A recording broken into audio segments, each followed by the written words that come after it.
Setup Epson Upgrade 250 power on. Okay, bagsak po. Ay,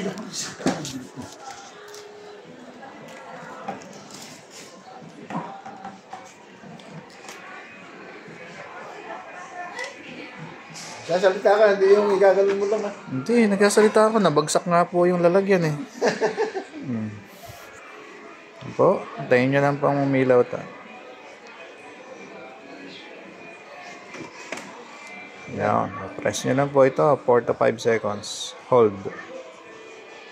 Yun, so pag nagpalitan na po ng kulay, ang dalawa na yan, tayo nyo lang po mag-standby ito. 15 minutes. 10 to 15 minutes.